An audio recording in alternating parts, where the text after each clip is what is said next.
कहानी की शुरुआत में हमें बताया जाता है कि ब्रह्मांड में मौजूद मदरवर्ल्ड नाम की एक ही जगह ने 1000 साल तक पूरे ब्रह्मांड पर राज किया। लेकिन फिर एक दिन राजा के सबसे खास आदमी ब्लसेरियस ने राजा रानी और राजकुमारी को मारकर खुद राजा बन बैठा। लेकिन बहुत से ग्रह और उनके लोगों ने ब्लसेरियस को राजा मानने से इनकार कर दिया और उसे हराने के खिलाफ आवाज उठाने लगे, जिसके बाद उसने अपने सबसे जल्लाद कमांडर एटिकस को मदरवर्ल्ड के दुश्मनों को खत्म करने के लिए भेजा। कहानी की शुरुआत में हम कोरा नाम की एक लड़की को अपने उराकी के साथ खेत में खुदाई करते हुए देखते हैं। तभी वहाँ पर गुनार नाम का एक आदमी आकर उससे कहता है कि तुम्हारा काम खत्म नहीं हुआ क्या? सब तुम्हारा इंतजार कर रहे हैं। कोरा कहती है कि तुम जाओ, मेरा काम बस होने ही वाला है। इसके थोड़ी देर के बाद हम कोरा को अपने डैड के साथ बैठकर बर्फीले बारहसिंगा का गोश्त खाते हुए देखते हैं।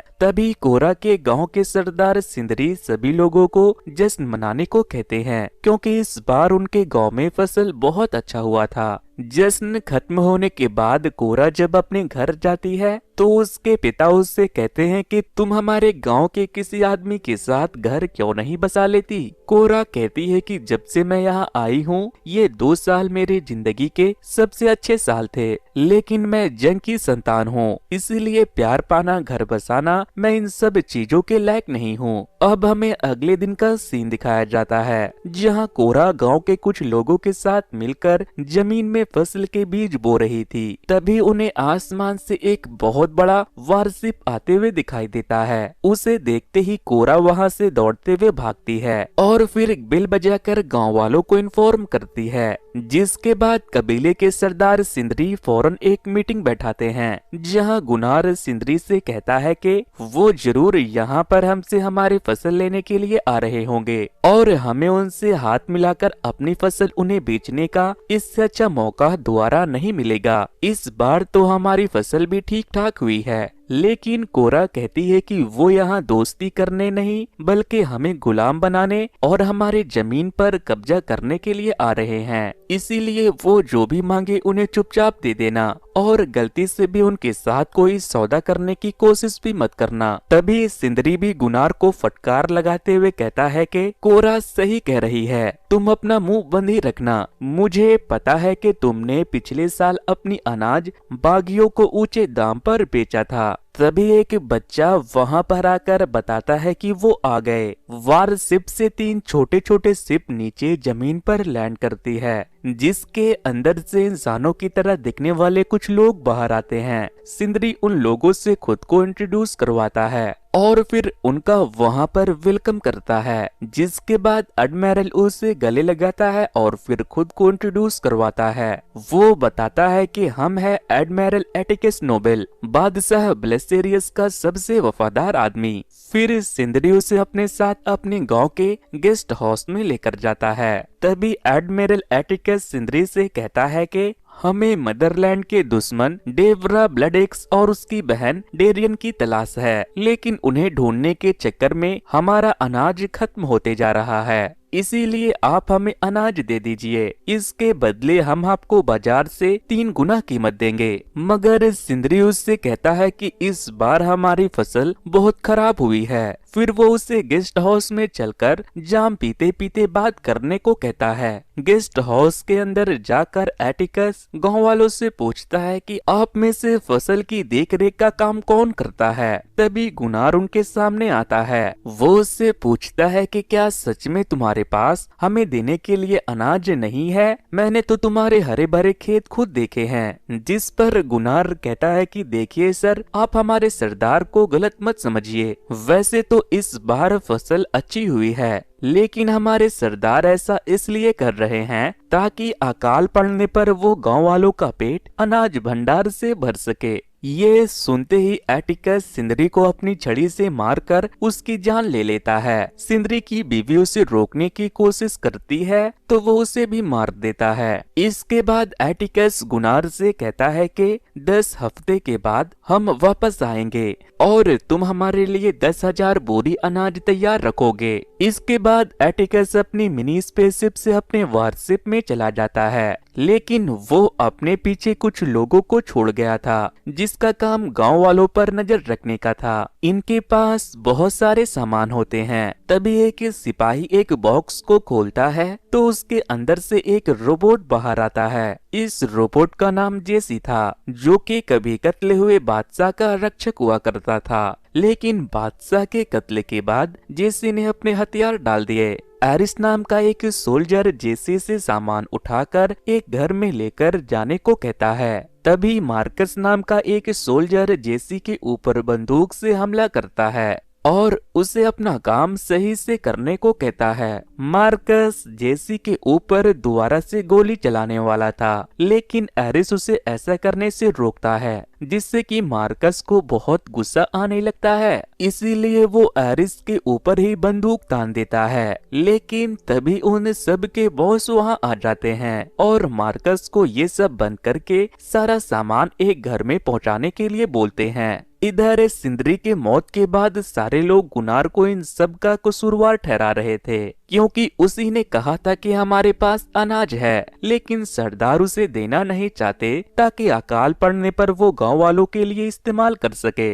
वहीं जेसी के मुंह में कीचड़ लग गया था, इसीलिए वो नदी के किनारे मुंह धोने के लिए चला जाता है। तभी सैम नाम की एक लड़की वहाँ पर आती है और जेसी को मुंह पोंछने के लिए तौलिया देती है। जेसी उसे अपने पास बैठने को बोलता है और फिर उसे अपने बादशाह और उसकी बेटी ईसा की कहानी सुनाता है। वो कहता है कि जब हमें पता चला कि भविष्यवाणी के मुताबिक ब्रह्मांड को बचाने वाली देवी ने बादशाह के घर में जन्म लिया है, तो मैं और मेरे भाई सब कुछ छोड़ छाड़ कर उसके पास पहुंच गए। उस लड़की के पास जादू था जिससे वो किसी भी मरे हुए चीज को जिंदा कर सकती थी। हमारे घर जाने का बस वही एक जरिया थी। लेकिन जब बादशाह के सबसे खास आदमी ने बादशाह और रानी के साथ उसे भी मार दिया तो हम टूट गए। हमारी खुशी, हमारी अच्छाई सब उस लड़की के साथ मर गई। तभी सैम उसे एक फ्लावर से बना हेडबैंड पहनाते हुए उससे कहती है कि शायद वो अब भी जिंदा हो। सैम बड़े प्यार से जेसी के गालों को छूती है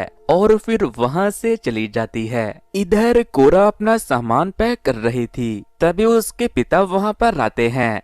वो उसे पैकिंग करते हुए देखकर उससे कहते हैं कि जब तुम मुझे उस जहाज के मलबे में पड़ी मिली थी तो मैंने सोचा था कि मैं तुम्हें वहीं छोड़ दूं, लेकिन मैंने नहीं छोड़ा। तुम हमें ऐसे मुश्किल वक्त में अकेला छोड़कर जा रही हो। जिस पर कोरा कहती है कि आप लोगों को भी ये गांव छोड़कर चले जाना चाहिए, क्योंकि ये जगह अब नहीं बचेगी। उसके पिता कहते हैं कि क्यों ना हम उन लोगों से लड़े। कोरा कहती है कि उनसे लड़ना कोई बच्चों का खेल नहीं है, हम उनसे कभी नहीं जीत सकते। वो कहते हैं कि कोरा, तुम पूरे ब्रह्मांड को हमसे ज्यादा जानती हो, क्यों ना तुम ऐसे लोगों को ढूंढो जो एडमिरल से बदला लेना चाहते हैं। लेकिन कोरा कहती है कि अगर हमने लड़ने की कोशिश भी की तो मारे जाएंगे और मैं मरना नहीं चाहती। इतना कहकर कोरा वहाँ से चली जाती है। अब हम देखते हैं कि सैम एटिकस के सोल्जर को पानी पिलाने के लिए जाती है, लेकिन मार्कस और कुछ सोल्जर मिलकर उसे पकड़कर अपने साथ ले जाते हैं। वो उसके साथ जबरदस्ती करने वाले थे, लेकिन तभी उनका ही एक सोल्जर एरिस उन लोगों से सैम को छोड़ देने के लिए कहता है, जिस वजह से उन लोगों के बीच लड़ाई हो जाती है। वो लोग एरिस को पकड़ लेते हैं। तभी वहाँ पर उनका बॉस भी आ जाता है, लेकिन बॉस के इरादे भी गंदे थे। वो भी सैम के साथ गलत करने की कोशिश करता है। सैम चिल्ला रही थी, तभी उसकी आवाज सुनकर कोरा एक कुल्हाड़ी लेकर वहाँ आ जाती है। सभी को लगता है कि ये अकेली लड़की क्या कर लेगी, इसीलिए वो उसके साथ भी गलत करने के लिए आगे बढ़ते हैं। लेकिन कोरा अपनी कुल्हाड़ी से उन लोगों पर हमला करके उनकी बंदूक छीन लेती है और फिर एक के बाद एक उन लोगों को मारना शुरू कर देती है। लकड़ी सी पतली दिखने वाली इस लड़की का शरीर किसी लोहे से कम नहीं था। वो एटिकस के सभी सोल्जर्स को मार देती है। है, लेकिन उनका बॉस सैम के सर पर बंदूक रख देता है। एरिस और कोरा बॉस से बंदूक फेंकने को कहते हैं, लेकिन तभी जेसी वहां आ जाता है। बॉस जेसी से कहता है कि इन दोनों को मार दो, लेकिन जेसी के बंदूक उठाने से पहले ही एरिस उसे मार देता है। और ये सब देखने के बाद जेसी वहां से ऐसे चला जाता है जैसे कि उसने कुछ देखा ही नहीं हो। तभी सारे गांव वाले भी वहां पहुंच जाते हैं। उन्हें देखकर कोरा उनसे कहती है कि हमें हथियार उठाना ही पड़ेगा। अब हमें नेक्स्ट डे का सीन दिखाया जाता है। आज कोरा एटिकस के खिलाफ लड़ने के लिए उनके दुश्मनों से दोस्ती करने के लिए निकलने वाली थी। जाने से पहले उसके पिता उसे एक बंदूक देते हुए उसे बताते हैं कि ये मुझे तुम्हारे साथ मिला था, मुझे डर था कि इससे हमें खतरा होगा, इसीलिए मैंने इसे छुपा दिया था। जिस पर कोरा उनका अपने बंदूक को संभाल कर रखने के लिए शुक्रिया कहती है। इसके बाद कोरा गुनार से पूछती है कि पिछले साल तुमने अपनी फसल किस बागी को बेची थी, जिस पर वो कहता है कि उसका नाम ब्लड एक्स था। कोरा कहती है कि क्या तुम मुझे उसके पास ले चलोगे। गुनार कहता है कि हमें उस तक बस एक ही आदमी पहुंचा सकता है। फिर वो दोनों अपने अपने उराकी पर बैठकर वहां से निकल जाते हैं। उन दोनों को चलते चलते रात हो जाती है, इसीलिए वो एक जगह पर आराम करने का फैसला करते हैं। लेकिन गुनार बहुत डरा हुआ था। उसे डर था कि अगर एटिकस के सेना को उसके बारे में पता चल गया तो वो उसे मार देंगे। तभी कोरा उसे अपने बारे में बताती है। वो बताती है कि जब मैं 9 साल की थी तब ब्लसेरियस ने मेरी दुनिया पर हमला किया था। मेरे असली माँ बाप के साथ साथ सबको मारने के बाद वो मुझे अपने साथ ले गया। कोरा बताती है कि ब्लसेरियस उसे अपने साथ मदरलैंड ले गया और वहाँ पर उसकी पढ़ाई और ट्रेनिंग शुरू करवा दी। भले ही कोरा ब्लसेरियस की बेटी की तरह थी, लेकिन उसे भी बाकी के सैनिकों की तरह एकेडमी मिलिटेरियम में अपना प्यार ढूंढकर मदरलैंड के लिए लड़ना था। कोरा ने मदरलैंड के लिए कई जंग जीते, लेकिन फिर एक दिन लड़ते हुए उसका पति शहीद हो गया। उसकी कहानी सुनकर गुनार के होश उड़ जाते हैं। अब हमें अगले दिन का सीन दिखाया जाता है, जहां कोरा और गुनार एक गांव में पहुंच गए थे, जहां पर वो ब्लसेरियस के लोगों को एक स्कॉर्पियन रोबोट से एक आदमी को पकड़कर अपने साथ ले जाते हुए देखते हैं। ये वही आदमी था जिसके जरिए गुनार ने पिछले साल अपनी फसल ब्लड एक्स को बेची थी। उनके वहां से जाने के बाद वो दोनों एक बार में जाते हैं, जहां पर दूसरे दुनिया के बहुत से लोग मौजूद थे। एक पिगमैन गुनार के ऊपर लैन मार रहा था। वो गुनार के साथ सोना चाहता था। कोरा उसे ऐसा करने से मना करती है, लेकिन वो नहीं सुनता, जिसके बाद कोरा उसे खूब मारती है और फिर वो उसे वहां से भगा देती है। इसके बाद वो बार में मौजूद सभी लोगों से पूछती है कि क्या तुम में से कोई जानता है कि हमें जनरल टाइटस कहाँ मिलेंगे। तभी एक जीव जिसने खुद को एक इंसान के शरीर से कनेक्ट किया हुआ था, वो कहता है कि कहीं तुम उस जनरल टाइटस की बात तो नहीं कर रही, जिसने अपने आदमियों को सरावू के जंग में मदरलैंड के खिलाफ कर दिया था। कोरा कहती है कि हाँ, तुम्हें पता है कि वो कहाँ है। फिर वो क्रिएचर उसे बताता है कि अगर तुम उससे मिलना चाहती हो तो वो तुम्हें पॉलिक्स में मिल सकता है। तभी वहाँ पर पिगमैन अपने कुछ आदमियों के साथ मिलकर दोबारा से आ जाता है और कोरा पर हमला कर देता है, मगर कोरा अपनी बंदूक से उसके सारे आदमियों को मार देती है। तभी वो पिगमैन कोरा के सर पर बंदूक तान देता है, लेकिन तभी वहाँ बैठा एक आदमी पिगमैन को शूट कर देता है। इस आदमी का नाम काई था, जो कि एक बाउंटी हंटर होता है। वो आदमी कोरा से कहता है कि मैंने सुना है तुम पॉलिक्स जा रही हो। मैं पूरे ब्रह्मांड में डिलीवरी का काम करता हूँ। मैं अपने स्पेसशिप से तुम्हें वहाँ ले जा सकता हूँ। तुम्हें जो ठीक लगे मुझे दे देना। जिसके बाद कोरा और गुनार उसके साथ उसके स्पेसशिप में चले जाते हैं। काई जानता था कि वो लोग मदरलैंड के खिलाफ लड़ने के लिए जाबाज इकट्ठा कर रहे हैं, इसीलिए वो उन्हें पॉलिक्स जाने से पहले न्यू ओडी नाम के एक ग्रह पर चलने के लिए कहता है, क्योंकि वहाँ पर एक ऐसा आदमी था जो उनके काम आ सकता था। कोरा उससे मिलने के लिए मान जाती है। गुनार कभी दूसरी ग्रह पर नहीं गया था, इसीलिए वो बहुत ज्यादा नर्वस हो रहा था।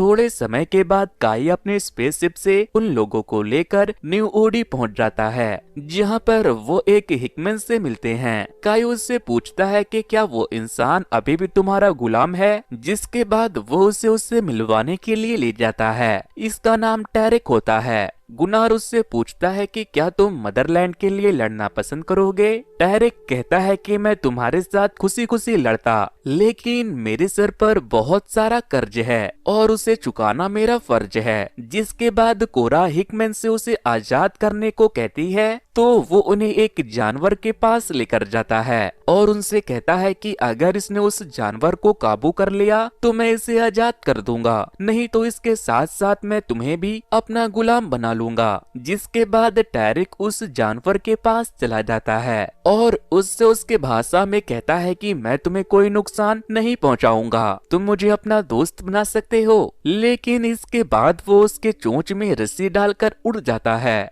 वो जानवर शुरू बहुत नखरे करता है, लेकिन टैरिक किसी तरह उसे कंट्रोल कर लेता है और उसे लेकर वापस जमीन पर आ जाता है। ये देखकर टैरिक का मालिक बहुत खुश होता है और उसके सारे कर्ज माफ करके उसे आजाद कर देता है। इसके बाद टैरिक कोरा के साथ जाने के लिए निकल जाता है। फिर कोरा काई से कहती है कि हमें ऐसे ही और जवाब चाहिए होंगे, इसीलिए काई उन्हें एक दूसरे प्लेनेट पर ले जाता है, जहां वो नेमेसिस नाम की एक लड़की से मिलते हैं जो कि तलवार चलाने में माहिर थी। नेमेसिस एक जगह पर जाती है जहां एक स्पाइडर मॉन्स्टर ने एक औरत के बच्चे को अगवा कर लिया था ताकि वो उसे मार सके। नेमेसिस उस मकड़ी से कहती है कि इस बच्ची की माँ इसके लिए परेशान हो रही है, तुम इस बच्ची को छोड़ दो। जिस पर वो कहती है कि मैं किसी की परवाह क्यों करूं, जब किसी ने मेरी परवाह नहीं की। ये मेरा गरा था, लेकिन तुम लोगों ने यहाँ आकर यहाँ के हवा को खराब कर दिया,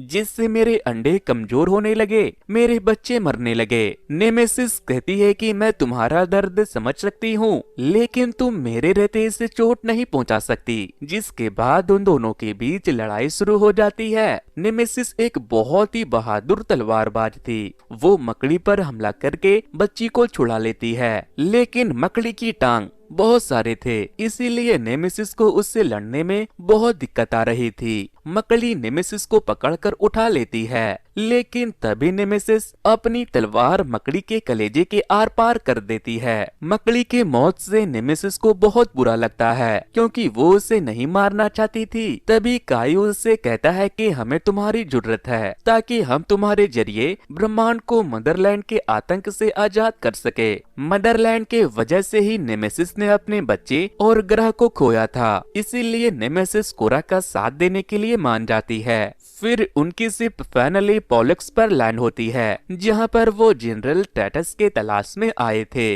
एक औरत उन लोगों को जनरल टैटस के पास लेकर जाती है, जो कि शहर के सड़क पर सड़े हुए कचड़े की तरह नशे में पड़ा हुआ था। कोरा काई से उसे नहला धुला कर होश में लाने को कहती है, जिसके बाद वो ले जाके उसे नहलवाता है। उसके नहाने के बाद कोरा उससे पूछती है कि मदरलैंड के पुराने बादशाह के पूर्वी टुकड़ी क्या आपके कमांड में थी? क्या आप ही वो महान जनरल टैटस है जिसने राजा के मरने के बाद अपनी सेना ब्लेसेरियस के खिलाफ खड़ी कर दी थी? जिस पर वो कहता है कि अपने लोगों के साथ साथ जनरल टैटस भी उसी दिन मर गया था।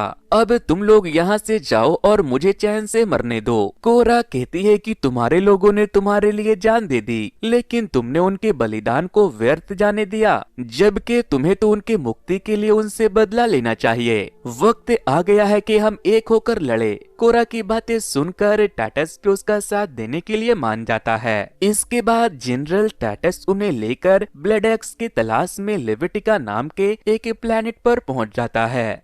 वहीं दूसरी तरफ हम उस आदमी को देखते हैं जिसे गुनार के प्लेनेट से पकड़कर यहाँ मदरलैंड के वारशिप में लाया गया था। एटिकस उससे पूछता है कि बताओ तुम क्या जानते हो, जिस पर वो बताता है कि अगर तुम डेवरा और ब्लड एक्स को ढूंढ रहे हो तो वो तुम्हें लेविटिका पर मिलेंगे। इधर काई अपना स्पेसशिप लेकर लेविटिका पहुंच गया था। लेविटिका के किंग कोरा का अपने ग्रह पर स्वागत करते हैं। ये वो लोग थे जिन्होंने मदरलैंड मदरलैंड के सबसे बड़े दुश्मन डेवरा और उसके भाई ब्लड एक्स के साथ साथ उसके पूरे फौज को अपने ग्रह पर छुपने के लिए जगह दी थी। तभी वहाँ पर बहुत सारे स्पेसशिप आते हैं जिसके अंदर से डेवरा और उसका भाई ब्लड एक्स उतरता है। वो दोनों भाई बहन गुनार को जानते थे क्योंकि इन लोगों ने गुनार के ग्रह पर जाकर उससे अनाज खरीदा था।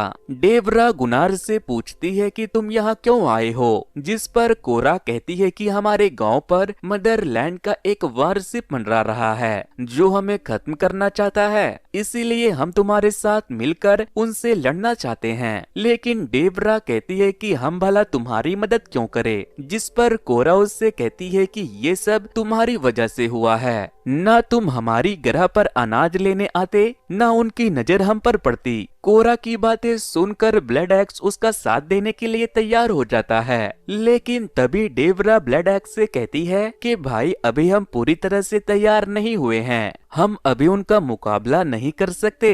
जिस पर ब्लड एक्स कहता है कि हमारे पास वक्त बहुत कम है, अगर ये मामूली से किसान हमें ढूंढ सकता है तो एटिकस को भी हमें ढूंढने में टाइम नहीं लगेगा और अब मैं किसी और के ग्रह को तबाह होने नहीं दूंगा। जिसके बाद ब्लड एक्स अपने लोगों से कहता है कि ये वहीं खड़े हैं जहां हम खड़े हैं, अगर आज हम इन मामूली से किसानों के घर को नहीं बचा पाए तो हमारे क्रांति का कोई वजूद नहीं। जिसके बाद ब्लड एक्स की पूरी सेना उसका साथ देने के लिए तैयार हो जाती है। इसके बाद ब्लड एक्स की पूरी सेना कुनार के प्लेनेट पर जाने के लिए निकल जाती है। तभी काई कहता है कि मेरे शिप पर कुछ सामान है जो मुझे पास के ट्रेड सेंटर में उतारना है, पहले हम उसे डिलीवर कर देते हैं ताकि मुझे कुछ पैसे मिल जाए। वहीं दूसरी तरफ हम देखते हैं कि एडमिरल एटिकस लेविटिका ग्रह पर पहुंच गया था। वो लेविटिका के राजा को मारकर उसके पूरे प्लेनेट को तबाह कर देता है क्योंकि उसने उसके सबसे बड़े दुश्मन को अपने ग्रह पर पनाह दिया था।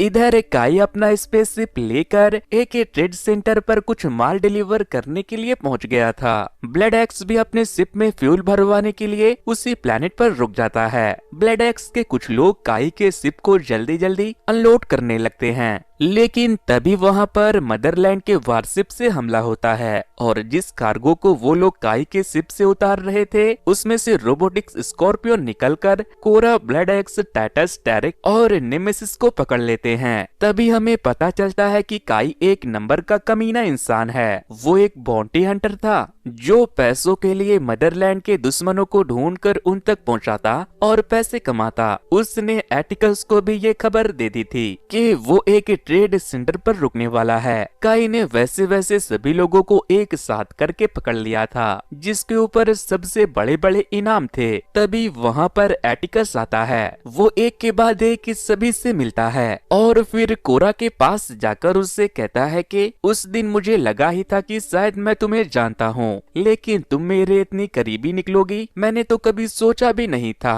एटिकस कहता है कि मैं तुम्हारा सर काट कर तुम्हारे पापा को गिफ्ट में दूंगा, देखना इससे वो बहुत खुश होंगे। इसके बाद एटिकस गुनार से कोरा को बंदूक से मारकर बेहोश करने को कहता है, लेकिन गुनार जब बंदूक से उसे मारने के लिए जाता है तो वो कोरा को आजाद करके काई को मार देता है। कोरा आजाद होते ही उन लोगों से लड़ना शुरू कर देती है और गुनार बाकी के लोगों को छुड़ा देता है। वो लोग भी आजाद होकर लड़ने लगते हैं। ब्लड एक्स अपने पायलट से अपनी शिप संभालने को बोलता है। नेमेसिस अपने तलवार का बखूबी इस्तेमाल करती है। वो एटिकस के सोल्जर को बड़े ही आसानी से मार रही थी। टेरिक और टाइटस भी उन लोगों से बहुत ही अच्छी तरह से लड़ते हैं, लेकिन तभी वारशिप से एक पायलट उन लोगों के ऊपर गोलियों की बौछार करने लगता है। जिसके बाद ब्लड एक्स अपनी तलवार लेकर सीधे वारशिप के पायलट के अंदर घुसा देता है, लेकिन इस बीच ब्लड एक्स भी गोलियों से घायल हो चुका था। ब्लड एक्स मारा जाता है, लेकिन पायलट के मरने से वारशिप नीचे गिरने लगती है। सभी लोग किसी तरह अपनी जान बचाते हैं। एटिकस भी खुद को बचाने के लिए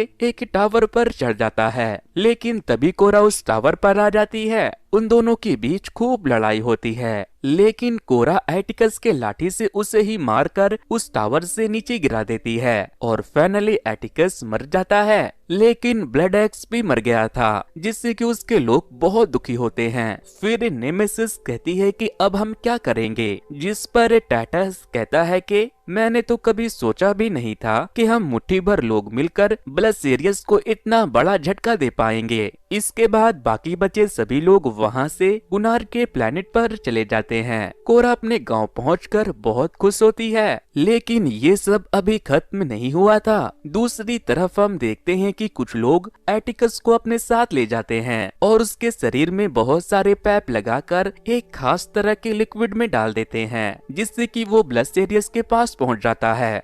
वहां जाकर वो ब्लसेरियस से कहता है कि मुझे आपकी बेटी मिल गई, मुझे थोड़ा वक्त दीजिए, मैं उसका सर आपको लाके दूंगा। ये सुनकर ब्लसेरियस बहुत गुस्सा हो जाता है और कहता है कि तुम उसे कुछ नहीं करोगे। ब्लसेरियस कहता है कि तुम सारे बागियों को मारकर मेरी बेटी को जिंदा मेरे पास लाना, ताकि मैं उसे सबके सामने मार सकूं, और अगर तुम ऐसा नहीं कर पाए तो मैं तुम्हें सबके सामने मार दूंगा। फिर वो एटिकस को वापस से जिंदा कर देता है। कहानी के एंड में हम गुनार के प्लेनेट पर जेसी को देखते हैं, जो कि अभी भी वहीं घूम रहा था। तो दोस्तों, इसी के साथ रेबल मून का फर्स्ट पार्ट यहीं पे खत्म होता है। वैसे दोस्तों, मैंने एक ऐसे ही और स्टोरी को एक्सप्लेन किया था, अगर आप लोगों ने उसे नहीं देखा तो वॉच नेक्स्ट पर क्लिक करके उसे जरूर से देख लेना। और अगर आप इसके सेकंड पार्ट को मिस ना करना चाहते हो तो इस वीडियो को लाइक करने के बाद मेरे यूट्यूब चैनल को जरूर से सब्सक्राइब कर देना। सो विल गाइस, आज के वीडियो में इतना ही। Thanks to, good bye.